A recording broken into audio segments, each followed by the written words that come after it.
तिथं अनेक कॉलेजमध्ये प्रयोगशाळा होत्या. त्या काळामध्ये शाळांनी एवढी मुक्तपणे मदत केली. पंचायत त्यावेळेस परत बनवली. आजही त्या टेबलांची चालना दिसतं. पहिले आपल्याला बघायला मिळते. प्रयोग करण्यासाठी टेबलची व्यवस्था झाली. रॅक निर्माण झाली आणि त्या काळात काही हजार रुपयाची साहित्य याची घरी आलं.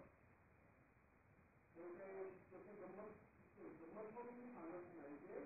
मी आपल्याला मी सांगतो त्या काळात हाताची घडी घाला, पुढे बघा. दृष्टी होती ही दृष्टी महत्वाची आहे.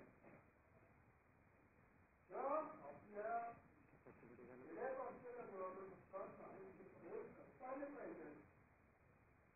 ते ज्ञान भविष्यापर्यंत पोहोचलं पाहिजे. अशा प्रकारची कल्पना कारण शक्य होती. आम्ही यशस्वी झालो. त्या काळात प्रयोगशाळा, त्या काळात घेतलेले साहित्य हे अनेक वर्ष आम्ही वापरतो.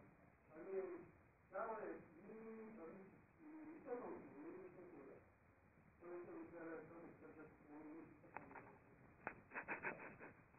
आणि शाळेने एकाच ठिकाणी व्यवस्था केली असं नाही. गोळाही एवढंच साहित्य गोळा तरी घेऊन गेलो. तिथं पण टेबल तयार झालंय.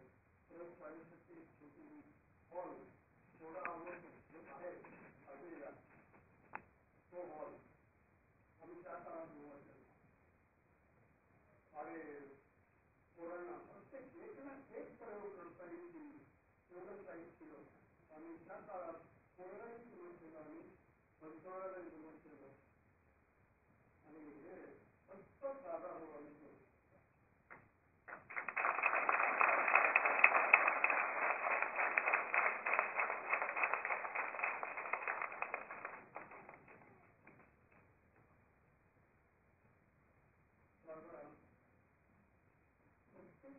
कुठलाही कार्यक्रम आणि तुला अकॅडमिक साईडमध्ये अनेक प्रकारची क्रियाच्यामध्ये आम्हाला थोडंसं प्रयोग करायचे. वेगवेगळे काहीतरी कार्यक्रम घ्यायचे. त्या काळामध्ये एक बोलणी होती. किंवा आपण इतर शाळेच्या वेगळं काहीतरी करावं असं नेहमी म्हणाले वाटायचं. आणि मग कधी मुलांचं म्हणजे दिले गेले, कधी मुलांनी पुस्तकाप्रती दिले गेले, वेगवेगळ्या विषयाची शिबिर आम्ही आयोजित केलं. आणि खर्चाचं काम असलं तरीही जागांनी कधीही दिला नाही. आमच्या पाठीची जागा खंबीरपणे उभा राहिले. कोणाला कल्पना नाही आहे.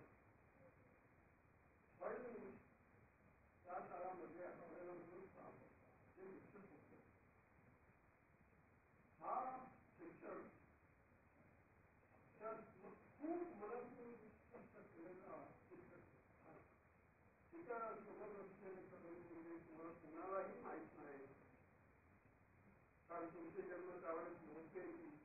कदाचित तुमच्या शिक्षकापैकी सुद्धा अनेकांना कदमपुरीची सुरुवातीच्या कदमपुरीची माहिती असणार नाही.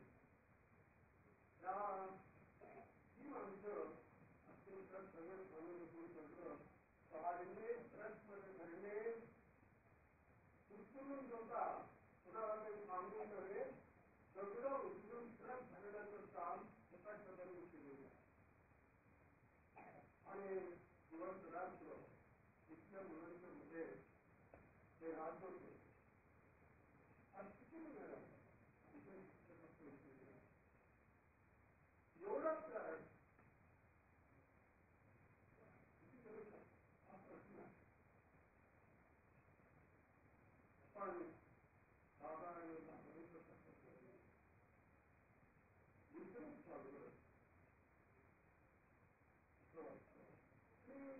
दुर्दैव असायचं. काही मंडळी असेल ते दादांचं नाव